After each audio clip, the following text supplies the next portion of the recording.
అందరికీ నమస్కారం. మీరు వినబోతున్న కథ చిత్రనళినీయం. రచించిన వారు ఎద్దనపూడి సులోచనారాణి గారు. అప్పుడే వేసవికాలం వచ్చేసింది. వెచ్చని వడగాడ్పు ఈ చెవిలోంచి ఆ చెవిలోకి కుడుతుంది. 10 గంటలు దాటితే జనం వీధుల్లోకి రావటానికి దడుస్తున్నారు. కలవారి ఇళ్ళకి వట్టివేళ్ల తడికలు బిగింపబడ్డాయి. లేనివారు విసినికర్రలు, కుండల్లో చల్లటి నీళ్లు దగ్గర పెట్టుకుని కూర్చుంటున్నారు. ఎంత వేసవికాలమైనా, వడగళ్లవానైనా ఆ ఊరి రాజగోపాలస్వామి దేవాలయంలో 2 గంటలయ్యేసరికి ఊళ్ళో ఆడవాళ్ళందరూ చేరవలసిందే. గుళ్ళో ఉన్న గన్నేరు, రావి చెట్లు ఎండవేడిమిని తగలనీయకుండా చల్లదనాన్ని ప్రసాదిస్తూ ఉంటాయి. కొంతమంది శాస్త్రులు గారి పురాణం కోసం వస్తే, మరికొంతమంది గుళ్ళో గల చల్లదనానికి, లోకాభిరామాయణానికి చేరుతూ ఉంటారు. మొత్తం ఊళ్ళో ఆడవాళ్ళందరూ అక్కడికి చేరి సాయంత్రం 4 గంటల వరకు అక్కడ కూర్చుంటారు. ఆ ఊరిలోకి కాస్త ఉన్నవాడు దయాధర్ముడు, పాపపుణ్యాల భీతి గలవాడు నారాయణరావు గారు. వారి తాత ముత్తాతలెవరో ఈ దేవాలయాన్ని కట్టించారు.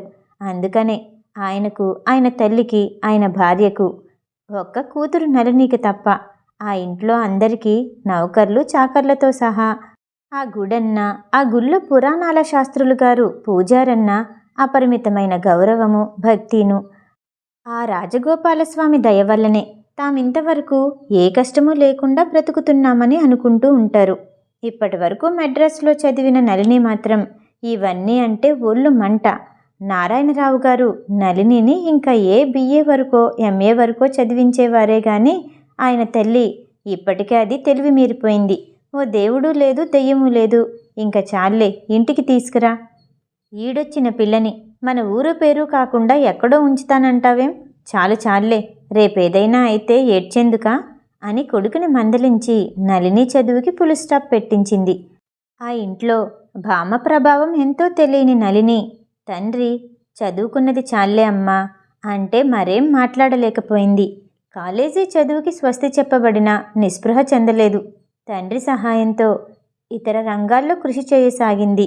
ఇదివరకు పత్రికా ముఖం చూడని నళిని రోజు పత్రిక చూస్తూ ప్రపంచ వార్తలు తెలుసుకోసాగింది. మూలపడిన వీణ తీసి శృతులు సరిచేసింది.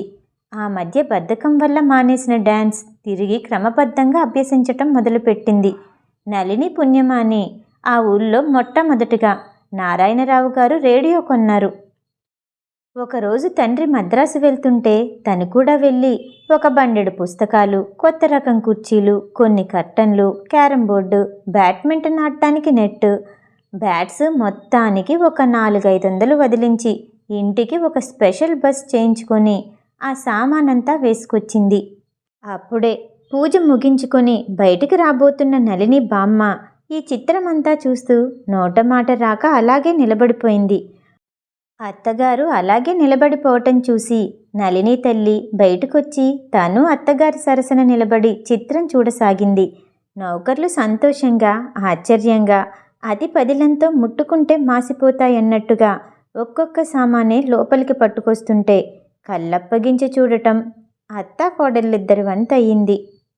ఆనాటితో నళినిని వంచటం అనేది శుష్క ప్రయాస అని మటుకు అనుకున్నారు. ప్రయాణపు బట్టలన్నా మార్చుకోకుండా నళిని తెచ్చిన సామానంతటిని ఏవేవి ఎక్కడుంటే బాగుంటాయో నిర్ణయించి నౌకర్లతో సర్దేసింది. వీధిలో వచ్చిపోయే జనాన్ని కనిపింపచేసి సింహద్వారాన్ని నీలం పూల కట్టన్ మూసేసి ఇక వీధిలో ఏమీ కనిపించకుండా చేసేసింది. విడిచిన బట్టలను పారేసే హాల్లో ఒక మూల రేడియో ఆక్రమించుకుంది. విడిచిన బట్టలన్నీ అందమైన ఒక బుట్టలోకి వెళ్ళిపోయాయి. రేడియోకి కొంచెం దూరంలో ఒక చక్కని టేబులు, దాని చుట్టూ కుర్చీలు నించున్నాయి.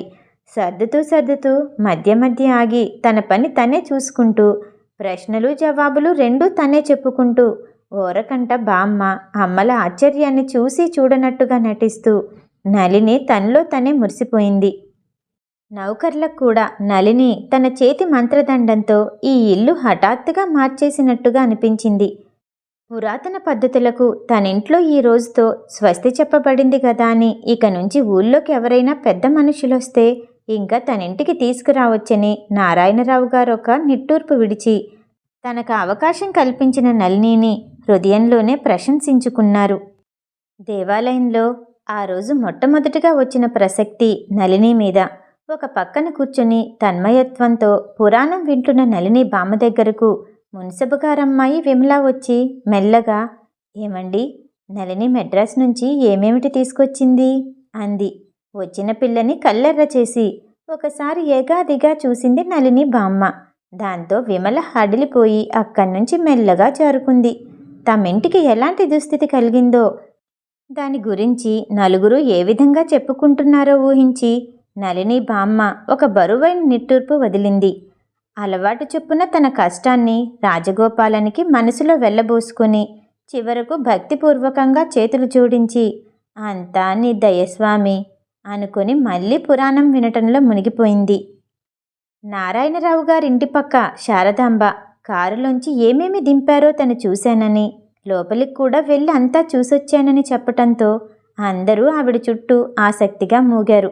ముఖ్యంగా మున్సబు గారమ్మాయి విమల, కరణం గారమ్మాయి కమల, పూజారి కూతురు అన్నపూర్ణ, శాస్త్రులు గారమ్మాయి శ్యామల.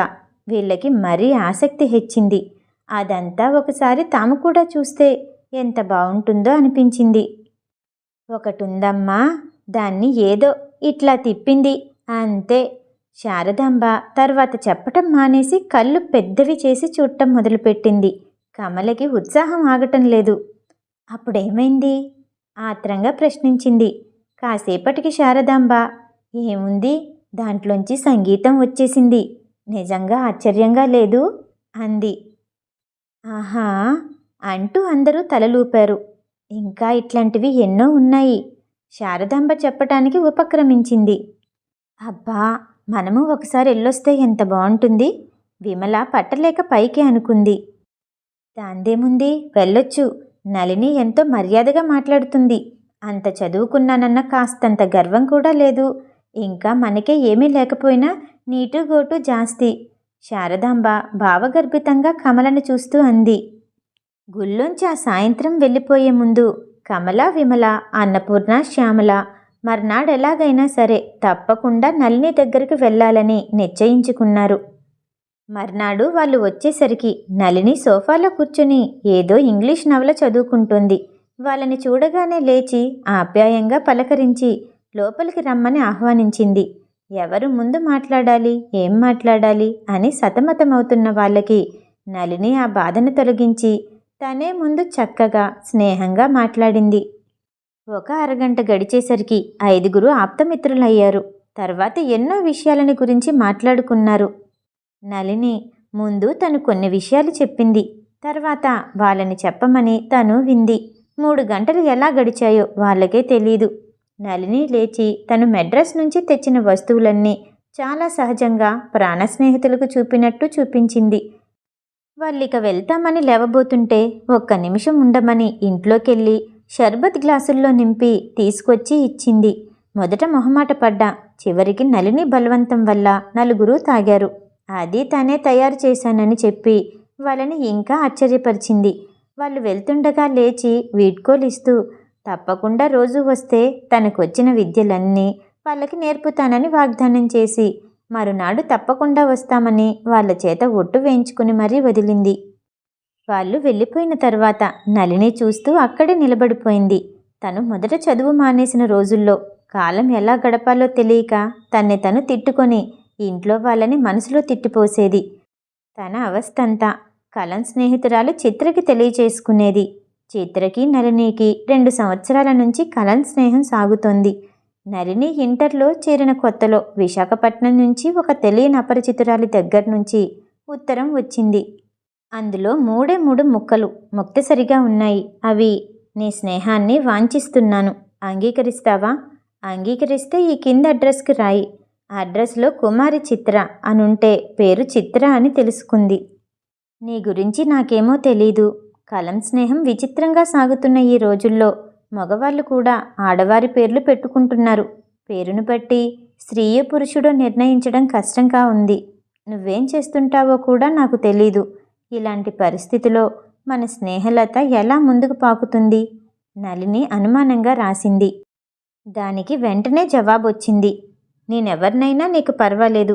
ఆడపిల్లనైనా మగపిల్లవాడినైనా నీకొచ్చే ప్రమాదమేమీ లేదు. పోనీ కలం స్నేహం బాగా పిచ్చిగా ఉన్న ఈ రోజుల్లో మూలనున్న ఒక ముసలమ్మకి ఈ ఉత్సాహం పుట్టిందనుకో. మనకి కావలసిందల్లా నీలో నాలో ఉన్న ఉన్నతాభిప్రాయాలు, ఆశయాలు అవి కలవటమును. నిజానికి నీ గురించి నాకేం తెలుసు? నాకేమీ తెలీదు. అయినా నీ స్నేహం వాంఛిస్తున్నాను, అంగీకరిస్తావని ఆశిస్తున్నాను. దానికి నళిని రాసిన సమాధానం. నన్ను గురించి నీకేమీ తెలీదంటే ఎలా నమ్ముతాను? నన్ను చూడకపోయినా కనీసం నా గురించి వినైనా ఉంటావు. లేకపోతే నువ్వు నాలో ఉన్నత భావాలున్నాయని ఎలా అంటున్నావు? నీ గురించి నేను కనీసం విని కూడా ఉండలేదు.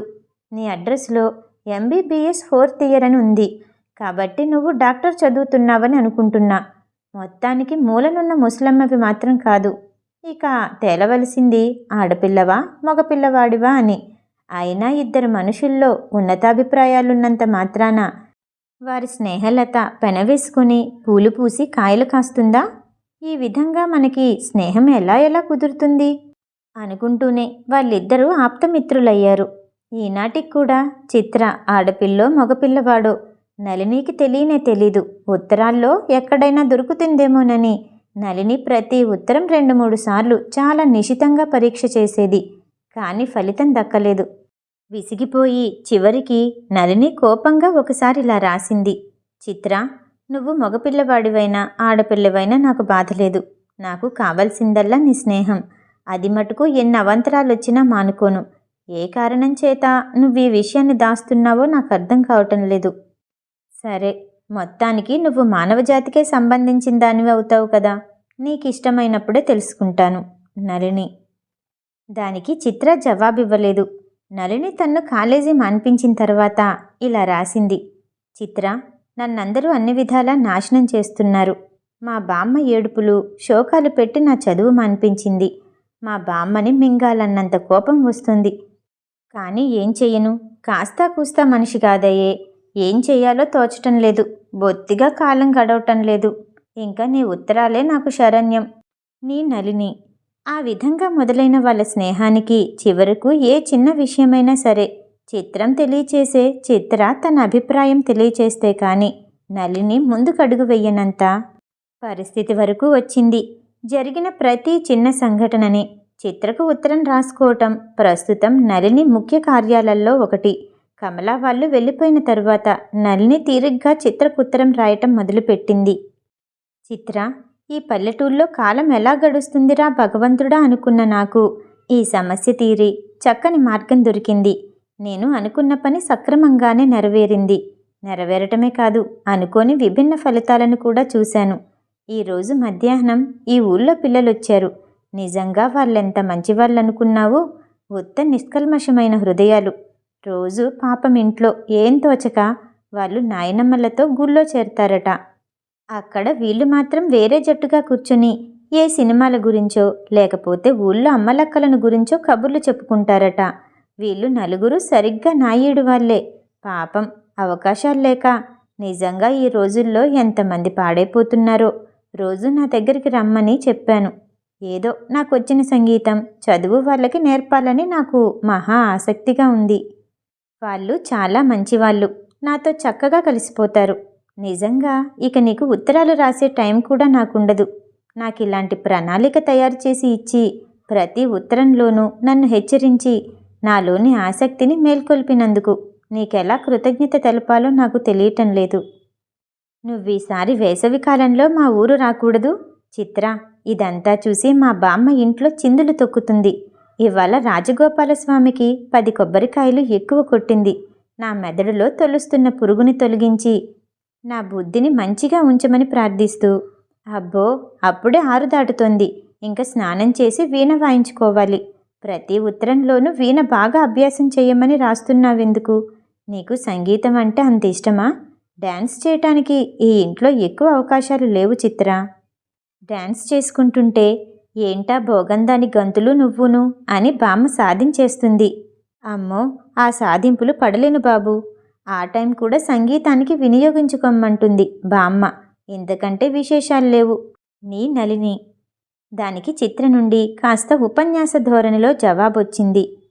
నళిని, వాళ్ళు నువ్వనుకున్నంత మంచివాళ్ళు కాకపోవచ్చు. బహుశా కొత్త మురిపం కూడా కావచ్చు. కాస్త జాగ్రత్తగా మెలగటమే మంచిది. ఏదైనా నీకు మొత్తానికి కాలక్షేపానికి మంచి అవకాశం. మీ బామ్మని అడిగానని చెప్పు. ఎప్పటికైనా ఆవిడ చల్లని చూపు నా మీద కూడా పడుతుందని ఆశిస్తున్నాను. నీ చిత్ర. మర్నాడు 2 గంటలు దాటేసరికి నలుగురు వచ్చారు. నళిని అతి ఉత్సాహంతో ఆహ్వానించింది. ఒక టైం టేబుల్ తయారు చేసుకున్నారు. మొదటి అరగంట చదువు, రెండవ అరగంట సంగీతం, మూడవ అరగంట నాట్యం, నాలుగవ అరగంట ఆటలు. ఆ రోజు వారు వెళ్ళిపోయిన తర్వాత తనలో ఒక విధమైన ఆకర్షణ ఉందని, దాని మూలంగానే వీళ్ళు తన దగ్గరకు వస్తున్నారని అనుకుంది. కానీ నళిని ఈ అభిప్రాయాన్ని త్వరలోనే మార్చుకోవలసి వచ్చింది. మొదటి వారం రోజులు నళిని చెప్పింది ఒక్క అక్షరం కూడా తూచా తప్పకుండా చేశారు. తర్వాత ఒక రోజున కమల నాకు నాట్యం ఆటలు వద్దు, ఆ కాలం కూడా చదువుకి ఉపయోగిస్తానంది. నళిని ఎన్నో విధాలా చెప్పచూసింది. కానీ కమల వినలేదు. ఇంకా పైగా మా అన్నయ్య నన్నలా చెయ్యమని రాశాడు. అన్నయ్య మాట కూడా నాకు సబబుగానే తోస్తుంది అంది. ఏమన్నయ్య? మహాలావు దున్నయ్య. నళిని కోపం పట్టలేక పైకే కక్కేసింది. ఆ సమయంలో తెలియని కమల అన్నయ్య మీద నళినికి వచ్చిన కోపం అంతా ఇంతా కాదు. ఎన్ని చెప్పినా వినకపోవటం వల్ల ఇక గత్యంతరం లేక నళిని తనే తగ్గింది. ఆ తర్వాత 3వ రోజున విమల, నేను ఆ పాడు డాన్సు చెయ్యలేను బాబు అని కూర్చొని ఊరుకుంది. ఏం, ఎందుకు అంది నళిని. ఈసారి విమలనైనా సరే వదలకూడదని. అబ్బే ఏం లేదు, నిన్న కాలు కొంచెం బెనికింది. అయినా నీకు మళ్ళీ ఆ కాళ్ళు చేతులు తిప్పడం నా వల్ల కాదు. చచ్చే ఆయాసం పుడుతుంది. విమల తాపీగా ఒక పుస్తకం తీసి చదువుకోవటం మొదలుపెట్టింది. వచ్చిన కోపం తమాయించుకొని నళిని నెమ్మదిగా చెప్పటం మొదలుపెట్టింది. ఇదిగో, నాట్యం చేయటం వల్ల శరీరానికి ఎంత వ్యాయామమో తెలుసా? మగవాళ్లకు దండాలు బస్కీలు ఉంటాయి, ఆడవాళ్ళకి ఈ నాట్యం. ఒక విధంగా మన శరీరాన్ని పోషించుకుంటూ మరో విధంగా కళని పోషించటం జరుగుతుంది. చూడు, నేనెంత తేలిగ్గా వెనక్కి వాలతానో అలా మీరిప్పుడు వాలగలరా? ప్రయత్నం చేస్తే ఎవరికైనా ఫలితం దక్కుతుంది. అబ్బా, నాకసలు ఆ నాట్యం అంటేనే మంట. హాయిగా పైరుగాలికి పల్లెటూరి వాతావరణానికి పెరిగిన ఈ శరీరం అలాంటివి భరించలేదు. అది మొదట్నుంచి రావాలి గాని ఇలా హఠాత్తుగా మొదలు పెడితే అవయవాలు వంగకపోగా ఎక్కడైనా నొప్పి పుట్టించి తిరిగి వాటికి సేవ చేయించుకుంటాయి. ఈ కానీ మొహమాటానికి ఈ వారం 10 రోజులు చేశాను కానీ అసలు నేను నడవటమే కొంచెం నెమ్మదిగా నడుస్తాను. విమల ఎదురు ఉపన్యాసం ఇచ్చి నిశ్చలంగా చూస్తూ కూర్చుంది. అయితే నా మొహమాటం ఇప్పుడు లేదు కాబట్టి నేను చెప్పిన పని చెయ్యను అంటావు కదూ? నళిని మొహం ఎర్రగా మారింది. నీ ఇష్టం బాబు, మిగతావి చెప్తానంటే వస్తాను, లేకపోతే రానే రాను. మా అమ్మ రోజు అసలు కేకలేస్తుంది బాబు. నళిని గత్యంతరం లేక ఊరుకుంది. మా అమ్మ కేకలు వేస్తుంది, రోజూ ఇదే పనా అని శ్యామల మానేసింది. నళినికి శ్యామల అంటే బాగా ఇష్టం. త్వరగా బుర్రకెక్కించుకునేది శ్యామల ఒక్కతే. నళినికి ఏడుపొచ్చినంత పనయింది. అన్నపూర్ణ సొంత ఇంట్లోనే నెమ్మది. ఇక డాన్స్ చేసేవారు లేక ఆ ప్రోగ్రాం ఎత్తేశారు. ఆ అరగంట ఏవేవో కబుర్లతో వెళ్ళిపోయేది. కబుర్లు చెప్పటంలో ఉన్నంత ఆసక్తి వీళ్ళకి ఇతర విషయాల్లో ఎందుకుండదో అని నళిని అనుకునేది. ఒకరోజు కబుర్లలో కమల, వాళ్ళ లక్ష్మి కనిపించటం లేదటగా అంది. అవును, రంగయ్య గారి సుబ్బన్న కూడా కనిపించటం లేదట. విమల అదో మాదిరిగా చూస్తూ అంది. అబ్బా, ఏం విచిత్రాలే బాబు, మరీ పాడుగా తయారవుతోంది లోకం అంది అన్నపూర్ణ. నళిని ముందర సన్నసన్నగా చివాట్లు పెట్టింది. అలాంటి విషయాలు విని ఊరుకోవాలి కానీ తర్కించి విమర్శించకూడదు అని. చేసింది కాస్త తప్పైనా ఇలా ప్రతి వాళ్ళు విమర్శలు సన్నసన్నగా మొదలు పెడితే ఇవే పెద్ద గాలి దుమారమై వాళ్ళ మీద విరుచుకుపడుతుంది. నలుగురు ఉన్నాం కాబట్టి అనుకున్నాం. అయినా ఇందులో తప్పేముంది? లేని విషయమేం అనలేదుగా. అందరూ అనుకుంటున్నదే, ఉన్న విషయమే. కమల కాస్త ఎదురు చెప్పింది. అది నిజమో అబద్ధమో నీకు పూర్తిగా తెలుసా? ఒకవేళ తెలిసినా అంత వ్యంగ్యంగా మాట్లాడుకోవటం దేనికి? ఒకవేళ నిజమే అనుకో, లక్ష్మికి సుబ్బన్న పరాయివాడు కాదుగా, సొంత మేనమామేగా. అలాంటప్పుడు చెప్పుకోవటం దేనికి? నళిని తీవ్రంగా ప్రశ్నించింది. ఓయబ్బో అంటూ విమల మూతి విరిచింది. అది సరేగాని ఇంతకీ చిత్ర అబ్బాయా అమ్మాయా? కమల ప్రసంగం మార్చిన వ్యంగ్యం కనిపిస్తూనే ఉంది. దానికి నళిని మాట్లాడలేదు కానీ అడగటంలో గల వ్యంగ్యం అర్థం చేసుకున్న నళిని బుగ్గలు కెంపు రంగు పులుముకున్నాయి. అది నిజమైతే ఎంత బావుంటుందో అనుకుంది నళిని. నళిని బుగ్గల మీద ఎరుపు చూసి కమలా విమలలు ఒకరి ముఖం ఒకరు చూసుకున్నారు. మర్నాడు అన్నపూర్ణ ఒక్కతే రావటం చూసి వాళ్ళేరి? నళిని చదువుకుంటున్న పుస్తకం అవతల పెట్టి అడిగింది. ఏమో నాకు తెలీదు. అన్నపూర్ణ ముక్తసరిగా వచ్చిన పని చూసుకొని వెళ్ళిపోయింది. నళిని ఆ వేళ చాలా నిరుత్సాహంగా గడిపేసింది. ఆ రోజు రాత్రి చిత్రకు ఇలా ఉత్తరం రాసింది. చిత్ర, నిజమే, నువ్వన్నట్టు వీళ్ళని అర్థం చేసుకోవటం కష్టం. మనలాంటి వాళ్ళు మనిషిలో మంచితనాన్ని మాత్రమే చూసి దాంతో మటుకే స్నేహం చేస్తారు. వీళ్ళలా కాదు. ఇవాళ హఠాత్తుగా రావటం మానేశారు. రేపు బహుశా అన్నపూర్ణ కూడా మానేయొచ్చు. ఎందుకు మానేస్తున్నారో నాకు తెలియటం లేదు. ఇది నాకు తీరని సమస్యగా ఉంది. నీకేమైనా అర్థమైతే రాయి. ఇట్లు తలనొప్పితో ఉన్న నీ నళిని. అనుకున్నట్టుగానే అన్నపూర్ణ మానేసింది. కానీ కారణం కబురు పంపింది. తనకి జ్వరం వస్తుందని. ఇష్టం లేకపోయినా నళిని నమ్మక తప్పలేదు. ఒక రోజున ఉండపట్టలేక నౌకర్ని కమల వాళ్ళింటికి పంపింది. రాములు తిరిగొచ్చి నళినితో ఏం సమాధానం చెప్పకుండా తన పని తాను చూసుకోవటం మొదలుపెట్టాడు. బహుశా మర్చిపోయాడేమోనని తనే దొడ్లో గొడ్లను చూస్తున్న వాడి దగ్గరికి వెళ్ళి అడిగింది. ఏరా రాములు, కమల ఏమంది? రాములు ముఖం తిప్పుకొని, రావటానికి వీల్లేదటమ్మా. ఇంకెప్పుడు అమ్మాయి కోసం వాళ్ళింటికి రావద్దన్నారు. రాములు కళ్ళల్లో నీళ్లు తిరిగాయి. నళినికి ఇదేం అర్థం కాక, ఏంట్రా అసలు సంగతి ఏంటి? కళ్ళమ్మడి నీళ్లు పెట్టుకుంటావెందుకు? ఏం చెప్పమంటారమ్మా, మీకేమో ఆ మాయదారి ప్రపంచం తెలీదు. లోకంలో చాలా కుళ్ళుందమ్మా. ఎలాంటి కుళ్ళు మనుషులు అనుకుంటున్నారు? చూసి ఓర్వలేరు. రాములు ముఖం కోపంతో జేవురించింది. వాడు తొందరగా అక్కడి నుంచి వెళ్ళిపోయాడు. నళిని తెల్లబోయింది. ఎంత ఆలోచించినా సంగతేంటో అర్థం కావటం లేదు. ఒకవేళ ఏమైనా తను కమలని అన్నట్టుగా చెప్పిందా కమల ఇంట్లో? ఏంటమ్మా అది, సరిగ్గా చెప్పు. తండ్రి కంఠంలో ఆదుర్ద వినిపిస్తోంది.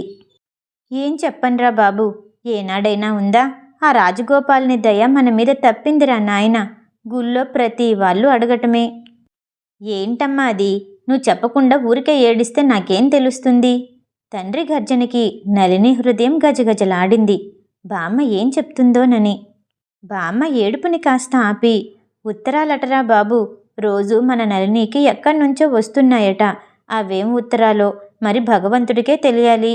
మనకి తెలియందే ఆ దిక్కుమాలిన వాళ్ళకి ఎలా తెలిసిందో. మళ్ళీ శృతి సరి చేసుకుని రాగాలాపనికి ఉపక్రమించబోతుండగా, ఉత్తరాలా? ఎక్కడ్నుంచమ్మా? తండ్రి కంఠం కొంచెంగా కంపించింది. విశాఖపట్నం నుంచటరా. అన్నీ వాళ్ళకెలా తెలిసాయో మరి.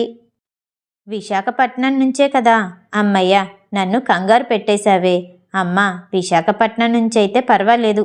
ఆ రాజగోపాల్ని దయ మన మీద సరిగ్గానే ఉంది. నువ్వేం భయపడనవసరం లేదు. నిశ్చింతగా ఉండు. దాని పెళ్ళి సలక్షణంగానే అవుతుంది. నాన్నగారి కంఠంలో తేలిక కనిపించింది. నళినికి ఒక్కసారి విరగబడి నవ్వాలనిపించింది. కానీ నవ్వలేకపోయింది. అక్కడ నిలబడలేక భారంగా అడుగులు వేసుకుంటూ తన గదిలోకి వెళ్ళిపోయింది. తన మీద ఇలా ప్రచారం అవుతుందన్నమాట. కమల వాళ్ళెందుకు మానేశారో నళినికి సులభంగా అర్థమైపోయింది. వెంటనే ఆవేశంతో చిత్రకు ఉత్తరం రాయటం మొదలుపెట్టింది. చిత్ర, నువ్వెంత పని చేశావో చూశావా? నేను తలపెట్టిన కార్యం అలా మధ్యలోనే ముగిసిపోవటానికి కారణం తెలియక ఇన్నాళ్ళు రాత్రింబవళ్ళు తల పగలు కొట్టుకుంటున్నా అర్థం కాలేదు. ఇప్పుడు మా బామ్మ పుణ్యమా అని తెలిసింది. దానికి నీ ఉత్తరాలే కారణం. కానీ చిత్ర, ఏ ఉత్తరాలైతే ఈ పని చేయటానికి ఉపయోగించాయో ఆ ఉత్తరాలే ఆ పని మధ్యలో నిలిచిపోవటానికి కారణమైతే చిత్రం కదూ. ఈ వార్త వింటుంటే అందరిలో నిలబడి అసలు ఆ ఉత్తరాలే ఈ పని మొదలు పెట్టడానికి కారణమని గొంతు చించుకొని అరవాలనిపిస్తుంది. ఇంత గ్రంథం జరుగుతున్నా చివరికి నువ్వు మగపిల్లవాడివో ఆడపిల్లవో నాకు ఈ క్షణం వరకు నిజంగా తెలియనేలేదు. నాకింకా పెళ్లి కాదని మా బామ్మ దిగులు పెట్టుకుంది. మా నాన్నగారు నువ్వు ఆడపిల్లవని అనుకుంటున్నారు. ఆడపిల్లవైతే ఒకసారి తప్పకుండా ఇక్కడికి రా. మరి మగపిల్లవాడివైతే ఏమో చెప్పలేను. నాకప్పుడు ఏం చెయ్యాలో తెలియదు. వెంటనే ఉత్తరం రాయి. నీ మూలంగా ఇక్కడ నేను అపఖ్యాతి పాలవుతున్నాను. ఇందులో సగం నువ్వు కూడా పంచుకోవాలి. బాధ్యత గుర్తిస్తే వెంటనే బయలుదేర్రా. ఇంతకంటే నేనిప్పుడు రాయలేను. నీలో విశాల భావాలు, నా మీదున్న ఆత్మీయత చూపించడానికి ఇదే సమయం. నీకోసం ఎదురు చూస్తున్నా. నీ నళిని. దానికి వెంటనే జవాబొచ్చింది. నళిని గుండె గుబగుబలాడింది. అనుకోకుండానే ఎందుకో బుగ్గలు గులాబీ మొగ్గలయ్యాయి. ఉత్తరం తీసుకుని గదిలోకి పరిగెత్తి మంచం మీద వాలి చదువుకోవటం మొదలుపెట్టింది. నా నళిని. ప్రతిసారి ప్రియమైన నళిని అనే చిత్ర ఈసారి నా నళిని అంటోందేంటి అనుకుంటున్నావా? దానికి కారణం నీ దగ్గరకొచ్చినప్పుడు చెప్తాను. జ్ఞాపకం ఉంచుకొని అడుగు.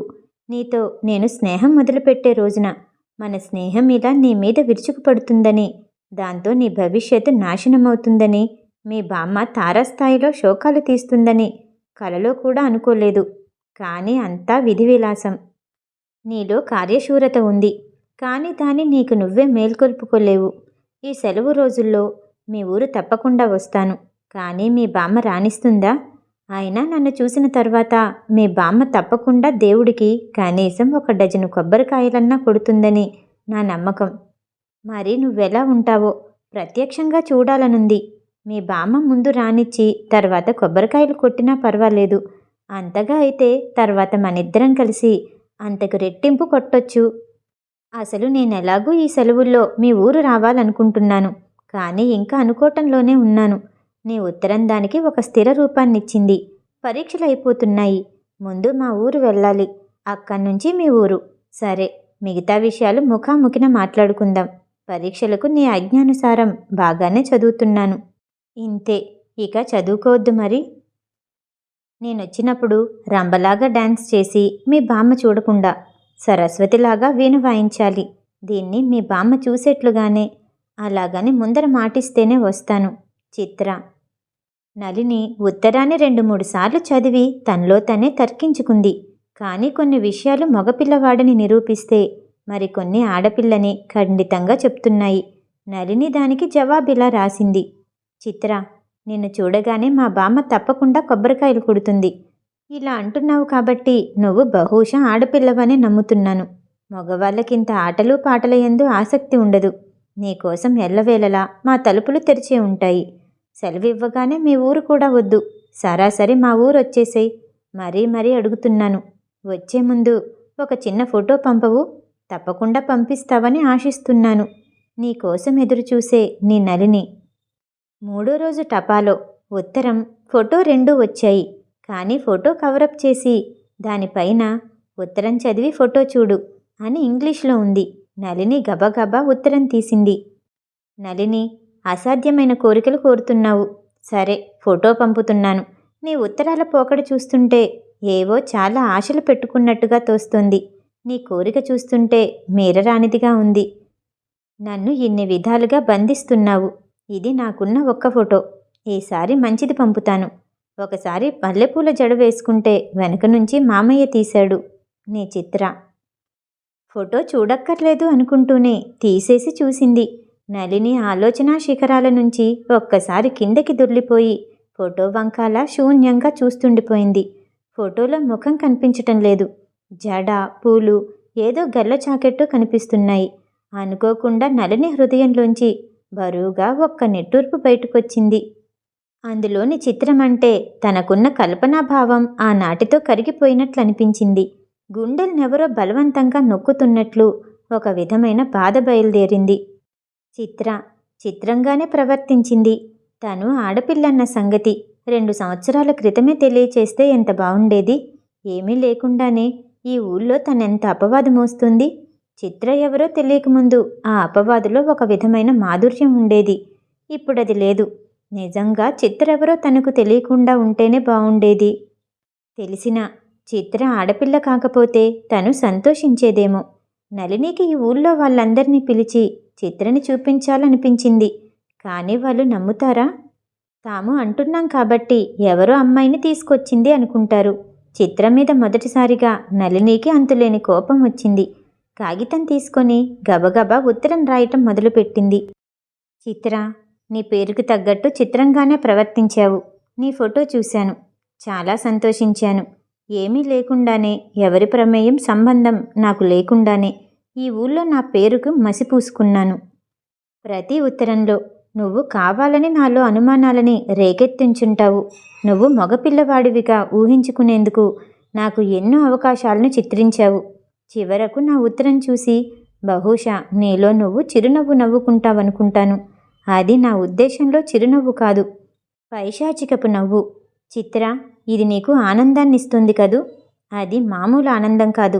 అందులో ఒక విధమైన రాక్షసత్వం ఉంది. నువ్వు చాలా తెలివిగలదానివని నేను ఒప్పుకుంటున్నాను. లేకపోతే 2 సంవత్సరాలు నీతో ఉత్తర ప్రత్యుత్తరాలు జరుపుతూ నిన్ను తెలుసుకోలేకపోతానా? మగపిల్లవాడివైతే నిన్ను పెళ్లి చేసుకొని ఊళ్ళో కలిగిన అపవాదును తొలగించుకుందామనుకున్నాను. ఇప్పుడు నాకు మరో పెళ్ళైనా ఇదివరకు ఎవరికో విశాఖపట్నం ఉత్తరాలు రాసేదనేవారు మానేస్తారా? మానరు. ఏమీ లేకుండా నాకు కలంకం కలిగింది. దీనికి నువ్వే సమాధానం చెప్తావు చిత్ర. నీ సాటి ఆడపిల్లను కదూ. ఇలాంటి అవమానం జరిగితే సహజంగా ఆడపిల్ల ఏం చేస్తుందో ఆలోచించగలవా? నళిని కన్నీటి బొట్లు ఉత్తరం మీద పడి అక్షరాల్ని చెరిపివేశాయి. వాటిని ఇంకుతో సరిదిద్ది మళ్ళీ రాయటం మొదలుపెట్టింది. నాది గొప్ప హృదయం కాబట్టి నాతో స్నేహం చేస్తానన్నావు. నీ మూలంగా నాకు కలంకం కలిగినా నీతో స్నేహం వదులుకోను. ఇంకా హృదయ రహస్యాలు కూడా రాసిన గొప్పతనాన్ని మరోసారి రుజువు చేసుకుంటాను. కానీ ఈసారైనా సద్వినియోగపరుచుకో. ఇంతే, నళిని. చిత్ర నుండి వెంటనే జవాబొచ్చింది. నా నళిని, నా మీద అంత ఆగ్రహం వచ్చిందే నేనేం చేశాను? నీకు నేను మొదటే రాశాను మనకు లింగాలతో భేదం ఉండకూడదని. కానీ నువ్వు నా మీద ఆశలు పెట్టుకున్నావు. దానికి నేనేం చెయ్యను? మగపిల్లవాడినైతే పెళ్లి చేసుకునేదానివా? ఎంత విచిత్రంగా మాట్లాడుతున్నావు! ఎంత ధీమాగా గొప్పతనాన్ని వెళ్ళబోసుకున్నావు! మంచిది, నేనొస్తాను. నన్ను చూసి నా చిరునవ్వు చల్లని వెన్నెలనిస్తుందో, పైశాచిక విస్ఫులింగాలు వెదజల్లుతుందో స్వయంగా చూద్దువు కాని. తీవ్రంగా ఆశాభంగం పొందిన వాళ్ళెంత అర్థం లేకుండా మాట్లాడతారో చక్కగా నిరూపించావు. నా కోసం ఎల్లవేళలా మీ తలుపులు మరి ఇప్పుడు కూడా తెరిచే ఉంటాయా? నన్ను క్షమించి ఇంకా నాతో స్నేహం చేస్తున్నందుకు నా కృతజ్ఞతలు ఎలా తెలపాలో తెలియటం లేదు. సెలవులిచ్చారు. కోపంతో ఉన్నప్పుడు నీ ముఖం చూడాలనే కుతూహలంతో ఉన్న నీ చిత్ర. వారం రోజుల తర్వాత నళిని ఒకరోజు రాత్రి చిత్రకు ఉత్తరం రాసింది. చిత్ర, ఏ కారణం చేత నువ్వు నన్నిలా ఆకర్షిస్తున్నావో నాకు తెలియటం లేదు. మా నాన్నగారు సంబంధం తీసుకొచ్చారు. అతను కూడా విశాఖపట్నంలో డాక్టర్ చదువుతున్నాడు. బహుశా నీకు తెలిసే ఉంటుంది. కాస్త అందమైన విగ్రహమే అనుకోవచ్చు. పేరు రవికుమార్. కమల లేదు? ఆ అమ్మాయి పింతల్లి కొడుకట. నన్ను చూసి చేసుకుంటానన్నాడట.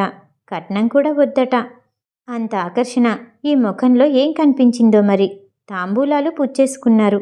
నాతో మాట్లాడాలని అవకాశం ఇప్పించమని నాన్నగారిని అడిగాడట. తర్వాత తెలిసింది. నేను రోజు సాయంత్రం పూట సన్నజాజి పూల కోసం మా తోటలోకి వెళ్తాను. నిన్న కూడా అలాగే వెళ్ళాను. అక్కడికొచ్చి అతను కూడా ఉన్నాడు. నేను వెనక్కి తిరిగి గబగబా వచ్చేయబోతుంటే మీతో మాట్లాడాలని వచ్చాను. వెళ్ళిపోకండి అన్నాడు ప్రాధేయపూర్వకంగా. నేను ఆగిపోయాను. సన్నజాజి పందిరికి నేనే చివర, అతను ఆ చివర నిల్చునున్నాం. నన్ను చేసుకోవడం ఇష్టమని అనుకుంటున్నాను.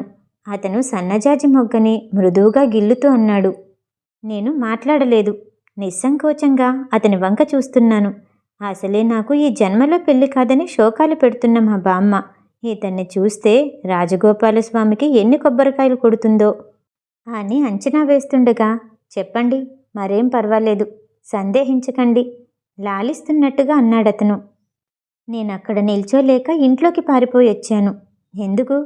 సిగ్గుపడి కాదు చిత్ర, గుండెల్ని పిండే బాధతో నా వ్యధిత హృదయం అతనికి కనిపిస్తే మరో విధంగా అర్థం చేసుకుంటాడని పారిపోయొచ్చాను. లోతుల్ని కొలిచి అతని కళ్ళకి అందనిదంటూ ఉండదనిపించింది. నా బాధెందుకో తెలుసా చిత్ర? నీకోసం. అతని అందాన్ని, ధీరత్వాన్ని నాకు ఇంత సన్నిహితంగా ఉన్న నీలో ఆశించాను. కానీ అవి నీలో నాకు అందలేదు. పరాయి పురుషుడి రూపంలో అందుతున్నాయి. అందం, ఆనందం దొరికిన చోట మనసు, మమత నాకు లభించలేదు. లగ్నాలు కూడా నిశ్చయించారు. 13వ తారీఖున నా వివాహం జరుగుతుంది. అప్పటికి నీకు సెలవులిచ్చి చాలా రోజులవుతుంది. ఈ వివాహానికి తప్పకుండా రా. నీలోని గుణాలు ఎలాంటి వ్యక్తిలో ఆశించానో తెలుసుకుందువు గాని. నీ నళిని. వారం తిథి బాగాలేవని 3 రోజుల ముందరే నళిని బామ్మ నళినిని పెళ్లి కూతుర్ని చేయించింది. పెళ్లి సలక్షణంగా కావాలని ముందరింట్లో పెళ్లి కూతురు చేత, తర్వాత గుళ్ళోనూ మొత్తం ఓ 50 కొబ్బరికాయలు రాజగోపాలస్వామికి ముట్టాయి. నళిని చిత్ర కోసం ఎదురు చూస్తుంటే కాస్త ఆలస్యంగా చిత్ర నుండి ఉత్తరం మాత్రమే వచ్చింది. ఇల్లంతా చుట్టాలు స్నేహితులు అంతా నానా హడావుడిగా ఉంది. కమల మళ్ళా రాకపోకలు సాగించింది. పెళ్లి పందిట్లో నళిని చిత్ర ఫోటో చూపించి, అందరికీ ఈ అమ్మాయే విశాఖపట్నం నుంచి ఉత్తరాలు రాసేది అంది. అంతకుముందు నళిని మీద అభాండాలు వేసిన వారందరూ ముఖాలు పక్కకి తిప్పుకున్నారు, ఫోటో చూడ్డానికి ఇష్టం లేక. కమలకి కొంచెం ఉపన్యాసం ఇవ్వాలనుకుంది నళిని. కానీ తీరా చూస్తే కమల అక్కడ కనిపించలేదు. ఇంతలో చిత్ర నుండి ఉత్తరం వచ్చింది. తన గదిలోకి పోయిన నళిని చదువుకోసాగింది. ప్రియాతి ప్రియమైన నా నళినికి, బహుశా నీకిది నా ఆఖరి ఉత్తరం అనుకుంటాను. నీ పెళ్ళికి బహుశా రావటం వీలు కాదని అనుకుంటున్నాను. కానీ సాధ్యమైనంత వరకు రావటానికి ప్రయత్నం చేస్తాను. ఇప్పుడు సరాసరి మా ఊరు వెళ్ళిపోతున్నాను. ప్రస్తుతపు పరిస్థితిలో నా అడ్రస్ నీకు ఇవ్వలేను. అందుకు క్షమిస్తావని ఆశిస్తున్నాను. తిరిగి తొందరలో నా అడ్రస్ ఇస్తూ ఉత్తరం రాస్తాను. రవిని గురించి విన్నాను కానీ చూడలేదు. అందగాడని నా స్నేహితులందరూ అంటుంటే విన్నాను.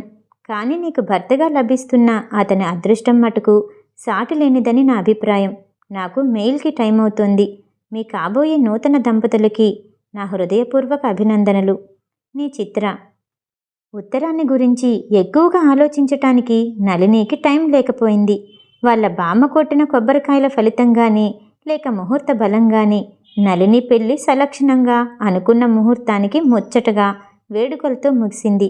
ఎంత సంతోషంలో ఉన్న నళినికి ఒక చెవి ఒక కన్ను పరధ్యాసగానే ఉన్నాయి. కానీ చిత్ర రాలేదు సరికదా, మళ్ళీ ఉత్తరం కూడా రాయలేదు. క్రమంగా రోజులు కూడా దొర్లిపోతున్నాయి. నళిని రవికి ఇదేమీ చెప్పలేదు. కానీ ఒక రోజున మటుకు అడిగింది, ఊళ్ళో వాళ్ళు తన మీద ఏమీ చెప్పలేదా అని. రవి ఈ ప్రశ్నకి జవాబివ్వకుండా వెళ్ళిపోయాడు. నళినికి బాధ కలిగింది. ఎందుకు చెప్పరు? చెప్పినా లెక్క చేయకుండా తన్ని చేసుకున్నాడన్నమాట. నళినికి కృతజ్ఞతాభావంతో కళ్ళల్లో నీళ్లు తిరిగాయి. ఒకరోజు నళిని పట్టలేక రవిని అడిగింది, చిత్ర అనే అమ్మాయిని గురించి తెలుసా అని. అమ్మాయి గురించి తెలియదు కానీ అబ్బాయిల్లోనే చిత్ర అనే పెన్నెం గలవాడు ఒకడున్నాడు అన్నాడు రవి సహజంగా. నళినికి ఆకాశం నుంచి కింద పడ్డట్టు అనిపించింది. ఇంతలో కమల అక్కడికి రావటంతో భార్యాభర్తలు సంభాషణ ఆపేశారు. కమల కాపురానికి వెళ్తూ తోవలో అన్నగారి దగ్గర దిగింది. మళ్ళీ వెళ్ళిపోవటానికి ప్రయత్నాలు జరుగుతున్నాయి. రవి కమలకి మంచి చీర జాకెట్టు తెచ్చాడు. కమల భర్తకు గడియారం కొనుక్కోమని డబ్బిచ్చాడు. భర్త ఉదారత్వానికి నళిని మురిసిపోయింది. వెళ్ళబోతూ కమల హఠాత్తుగా నళిని పాదాల మీద వాలి, వదిన నన్ను క్షమించు, తెలియక నిన్ను గురించి అమ్మవాళ్లతో పాటు నేను కూడా వాగాను. నళిని ముఖం జేవురించింది. వెనకాల రవి వచ్చి నిలబడిన సంగతి ఇద్దరూ చూడలేదు. నిన్నని లాభం లేదు కమల, ఇది కేవలం నా దురదృష్టం. అయితే అది మీ అన్నయ్యకు కూడా తెలుసా? కమల తెలుసు అన్నట్లు తలూపింది. నళిని భారంగా నిట్టూర్పు విడిచి, ఇందులో ఏమీ లేదని చెప్పినా ఆయన నమ్మరేమో బహుశా. ఆ వేళ నీకు చూపించానా చిత్ర ఫోటో? కమల చూపించలేదన్నట్టు తలూపింది. రా అయితే చూపిస్తాను. నా పెళ్లి కాకముందు ఒక ఉత్తరం రాసింది. మళ్ళీ ఉత్తరం కూడా రాయలేదు. బహుశా పెళ్ళైంది కదా అని మానేశాడేమో. నళిని తనకు తనే ఉలిక్కిపడి కమల ముఖంలోకి చూసింది. కమల ఇది గ్రహించే పరిస్థితిలో లేదు. తన చీర ఖరీదు ఎంతుందో అంచనా వేసుకుంటోంది. నాకు తొందరలో చావు కలిగితే చాలా బాగుంటుంది. నళిని శూన్యంలోకి చూస్తూ అంది. నళిని వెనక నుంచి బిగ్గరగా రవి కేక పెట్టాడు. చీర ఖరీదు లెక్క వేస్తున్న కమల, శూన్యంలోకి చూస్తున్న నళిని ఉలిక్కిపడి వెనక్కి తిరిగారు. రవి చేతులు చాచి నళినిని పట్టుకున్నాడు. ఏడుస్తూ నళిని తన ముఖాన్ని అతని వక్షస్థలం మీద తలదాచుకుంది. నా ముందే ఇలాంటి మాటలు మాట్లాడుతున్నావా? నీ మీద నాకేమీ అనుమానం లేదు నళిని. నిన్ను హృదయపూర్వకంగా నమ్ముతున్నాను. చిత్ర మగవాడని తెలిసినా కూడా నన్ను బాధించటం లేదు. ఇంకా పైగా సంఘటన తలుచుకున్నప్పుడల్లా నా మనసు పరవశత్వంతో ఊగిపోతుంది. నీకు చిత్ర ఒకటి నేనొకటి కాదు. చిత్రని గురించి నువ్వేమీ చెప్పకపోయినా నాకంతా తెలుసు. నా ఆనందాన్ని నీకెలా తెలియచేయాలో తోచటం లేదు. అతని కళ్ళల్లో ఆనందాశ్రువులు నిలిచాయి. కమల అక్కడి నుంచి తప్పుకొని వెళ్ళిపోయింది. అతని ఉదార హృదయాన్ని ఏ విధంగా అర్థం చేసుకోవాలో నళినికి తెలియలేదు. కమలా వాళ్ళు వెళ్ళిపోయిన తర్వాత ఒక రోజున సాయంత్రం రవి ఇంట్లో లేని సమయంలో నళిని ఏమీ తోచక అతని లైబ్రరీ రూంలోకి వెళ్ళింది. నళిని సాధారణంగా అక్కడికి వెళ్ళదు. తనకు కావలసిన పుస్తకాలు రవే యువతలకి తీసుకొచ్చిస్తాడు. పుస్తకాల్ని ఎవరిని పడితే వాళ్ళని రవి ముట్టుకొనివ్వడు. నళిని ఈ నిబంధనకు తను కూడా తలొగ్గింది. ఇవాళ తప్పనిసరిగా వెళ్ళింది. రవి తొందరగా బట్టలు మార్చుకుని వెళ్ళాడులా ఉంది. విడిచిన బట్టలు సోఫాలో గిరాటు కొట్టున్నాయి. నళిని ఆ బట్టలు తీసి మూలనున్న బుట్టలో వెయ్యబోతూ అలవాటు చొప్పున జేబులో చూసింది ఏమైనా ఉన్నాయేమోనని. చొక్కా జేబులో తాళం చెవులు గుత్తి, చిల్లర డబ్బులు, జేబు రుమాలు, మరో చిన్న తాళం చెవి ఉన్నాయి. ఆ చిన్న తాళం చెవిని గురించి ఎన్నిసార్లు అడిగినా అతను చెప్పలేదు. నవ్వుతూనే తోసేస్తున్నాడు. నళినికి అనుమానం వేసి తిన్నగా పక్కకి తిరిగి అతని రూంలోకి వెళ్ళింది. అక్కడ స్టాండ్కి బట్టలు, ఒక డ్రాయరు, కుర్చీ తప్ప ఏమీ లేవు. నళిని కాస్త కష్టపడి డ్రాయర్ని తెరిచింది. అందులో ముందరగా అతడి డైరీ కనిపించింది. అందులో ఒక చోట నళిని దృష్టి ఆగిపోయింది. నేనే చిత్రనని నళినికెలా తెలియపరచాలో తెలియటం లేదు. క్షణంసేపు నళిని కళ్ళు బైర్లు కమ్మాయి. తిరిగి మళ్ళా చదివింది. అసలు శబ్దాలకి అర్థం తెలీదనిపించింది. డైరీని యువతలకి లాగి ఇంకా ఏమున్నాయోనని చూసింది. ఎత్తు చాలా తక్కువగా ఉండి ఒక సన్నటి పొడుగాటి పెట్టె ఉంది. దాన్ని ఎలా తెరవాలో నళినికి తెలియలేదు. తర్వాత ఆకుపచ్చగా బైండ్ చేసిన ఒక పుస్తకం కనిపించింది. దాని లోపలి పేజీ మీద రవికుమార్ అని అందంగా పెయింట్ చేయబడి, కింద పెన్ నేమ్ చిత్ర అని గోల్డెన్ రంగుతో పెయింట్ చేయబడి ఉంది. నళిని యంత్రంలాగా పేజీ తిప్పింది. గుండె చలించటం మర్చిపోయింది. తను మొదట చిత్రకి రాసిన ఉత్తరం అందులో జాగ్రత్తగా పిన్ చేయబడుంది. ఇంతలో వెనకాల నుంచి హచ్ అని తుమ్మినిపించింది. నళిని ఉలిక్కిపడి వెనక్కి తిరిగి చూసింది. రవి నిల్చునున్నాడు. అతని కళ్ళు ఒక విధమైన కాంతితో మెరుస్తున్నాయి. దగ్గరకొచ్చి కందగడ్డలాగా ఆయన నళిని ముఖం చూసి, ఎందుకలా సిగ్గుపడతావు? దొంగతనం పట్టుకోబోయి దొంగనయ్యానా? నా బరువుని దింపావు. రాత్రింబవళ్ళు నీకు ఈ విషయం ఏ విధంగా చెప్పటమా అని సందేహిస్తున్నాను.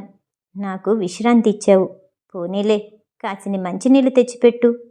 నళిని ఇంకక్కడుంటే నోరు మెదపదని, సంభాళించుకోవటానికి కాస్త పక్కకు వెళితే బాగుంటుందని మంచినీళ్లు కావాలన్నాడు. రవి అనుకున్నట్టే అయింది. నళిని తన్ని తాను పూర్తిగా సంభాళించుకుని వచ్చింది. మంచినీళ్ళందిస్తూ, ఇంత నాటకం ఆడగల సమర్థులనుకోలేదు అంది. అవును, ఎలా అనుకుంటావు? నీ చూపంతా చిత్రం మీద ఉంటే. సరేగాని నీ దగ్గర ఉన్న ఉత్తరాలు కూడా ఇటు. రెండూ కలిపి బైండ్ చేయించి పేరు పెడదాం. గొప్పే, పాపం కష్టపడిపోతారు. నళినికి కాస్త ధైర్యం వచ్చింది. గొప్ప కాదు మరి. నీతో ఇంత నాటకమాడటం ఎవరికి చేతనవుతుంది? పెళ్లిలోనే చెప్దామనుకున్నాను, కానీ నువ్వు చెప్పనిస్తేనా అని రవి నవ్వుతూ అన్నాడు. నళినికి ఉత్తరంలో మాటలు జ్ఞాపకం వచ్చాయి. నన్ను చూసి నిర్ణయించుకుందువు గాని నా నవ్వు వెన్నెల్లు వెదజల్లుతుందో లేక పైశాచికపు విస్ఫులింగాలు రాలుతాయో. ఎంత ధీమాగా రాసుకున్నాడో. మరి నాకు మీరు పంపిన ఫోటో? సందేహం దాచుకోలేకపోయింది నళిని. అది మా కమలది. దానికి చూపించలేదుగా, అందుకని రంగం బయటపడలా. ఒకసారి నేనే ఆ ఫోటో తీశాను. దానికి తరువాత అది పంపటానికి వీలు కాలేక నా దగ్గరే ఉండిపోయింది. ముందర నిన్ను ఏడిపించిన తర్వాత నా ఫోటో పంపుదామనుకున్నాను. కానీ పరిస్థితి విషమించటం వల్ల నోరు మూసుకుని ఊరుకున్నాను. నేనే నీ వాడినవుతున్నప్పుడు ఇంకా ఫోటో ఎందుకని సరిపెట్టుకున్నాను. ఆ వేళ మీ తోటలో చెప్పాలని ప్రయత్నం చేశాను, కానీ నువ్వు చెప్పనివ్వలేదు. ఎంత గొప్పవారండి. నళిని హృదయ కుహారం నుండి ఒక నిట్టూర్పు బయటకొచ్చింది. నేనేం గొప్పవాడిని, నువ్వే గాని. సర్లే, నా ఉత్తరాలిటియ్యి, రవి ఎత్తి పొడుపుగా అన్నాడు. నళిని పెదవుల మీద చిరునవ్వు కదిలింది. ఏం పేరు పెడతారు? నువ్వే చెప్పు మరి. రవి నళినిని కళ్ళల్లోకి సూటిగా చూస్తూ అడిగాడు. ఏమో, నాకు తెలీదు. నళిని అక్కడి నుంచి పారిపోబోయింది. ఆగాగు. రవి నళిని జడపుచ్చుకొని, చిత్రనళినీయం తెలుసా అన్నాడు. మనసులో తెరలు వీడిపోయినట్టు ఇద్దరూ హాయిగా నవ్వుకున్నారు. కథ సమాప్తం. ఈ కథ వినటం మీకు నచ్చినట్టయితే లైక్ చేసి సబ్స్క్రైబ్ చేయండి. మళ్ళీ రేపు కలుద్దాం. నమస్తే.